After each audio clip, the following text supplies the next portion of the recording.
ভালোবাসার মানুষটাকে এখন আর ভালো লাগছে না? দূরত্ব বাড়িয়ে দিতে ইচ্ছে হচ্ছে? ছেড়ে দিতে ইচ্ছে হচ্ছে? সম্পর্ক শেষ করে দিতে ইচ্ছে হচ্ছে? তবে এখন আপনার করণীয় কী সেটা জেনে নিন। যেহেতু মানুষটাকে আপনার ছাড়াই লাগবে, সেহেতু মানুষটার কোনো দোষ বা ভুল খুঁজে বের করতে হবে। সেটাকে একটা বড় ইস্যু বানাতে হবে। আপনি তো আর এমনি এমনি মানুষটাকে ছেড়ে আসতে পারেন না। হাজার হোক আপনি একজন বিবেকবান মানুষ, কাউকে ডিরেক্ট ছেড়ে আসা অন্যায় বলে মনে হবে আপনার কাছে। আর ডিরেক্ট কাউকে ছাড়াও যায় না, কারণ মানুষটা আপনাকে বারবার ছেড়ে দেওয়ার কারণ জিজ্ঞেস করবে। আর তাকে উত্তর দেওয়ার মতো আপনার কাছে থাকবেও না কিছু। কাজেই আপনাকে সেটা করতে হবে। মানুষটাকে আপনার অনবরত ইগনোর করা শুরু করতে হবে। হ্যাঁ, মুখে অবশ্যই তাকে বলবেন যে ভালোবাসি তোমাকে, কিন্তু কাজে কর্মে প্রচুর ইগনোর করবেন, করতেই থাকবেন। তার অপছন্দের কাজগুলো বেশি বেশি করে করতে থাকবেন। তারপর মানুষটা বুঝবে আপনি তাকে ইগনোর করতেছেন। সে আপনাকে জিজ্ঞেস করবে কেন তাকে ইগনোর করতেছেন। আপনি ক্লিয়ার করে কোনো উত্তর দিবেন না, বরং অনবরত ইগনোর চালিয়ে যাবেন। তারপর একটা সময় মানুষটা মান সম্মান শিখভাবে প্রায় পাগল হয়ে যাবে, অস্থির হয়ে উঠবে তাকে ইগনোর কেন করা হচ্ছে সেই কারণে। ঠিক এমন সময়টা মানুষটার উপর আপনার ভালোভাবে নজর রাখতে হবে। মানুষটা মানসিক ভারসাম্য হারিয়ে কোনো ভুল কিংবা আপনার অপছন্দনীয় কোনো কাজ করছে কিনা ভালোভাবে দেখতে হবে।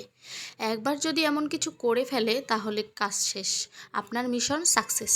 তারপর মানুষটারে তার ভুলটার জন্য ধরবেন, এমন অ্যাক্টিং করবেন যেন সে আপনার বিশ্বাসে আঘাত দিয়েছে, আপনাকে অনেক বেশি কষ্ট দিয়েছে, আপনার প্রতি তার কোনো ভালোবাসা নেই। মানুষটাও তখন ভ্যাবাচেকা খেয়ে যাবে, সে আসলে কোনো ভুল কাজ করে ফেলেছে তাই।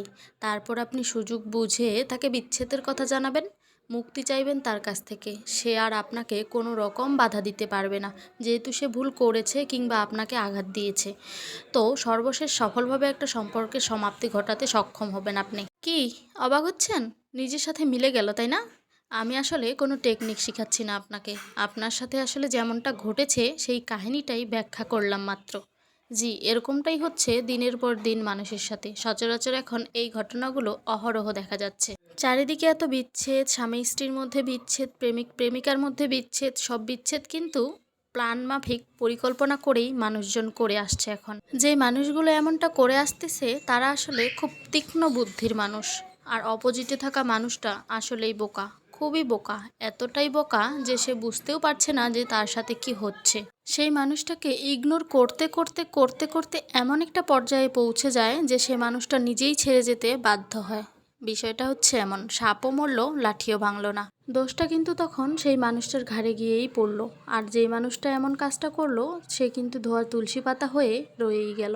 আসলে আমাদের সমাজে ছেড়ে গেলেই দোষ, আর থাকতে যে মূল্য দেয় না তার কোনো দোষ নেই, সে ধোয়া তুলসী পাতা। ছেড়ে যাওয়ার পিছনে যে হাজার একটা কারণ থাকতে পারে সেটা কেউ খতিয়ে দেখে না। আর ছেড়ে যাওয়া মানুষটার মনটা কেউ বোঝার চেষ্টা করে না। আচ্ছা, মানুষ এমন কেন বলুন তো?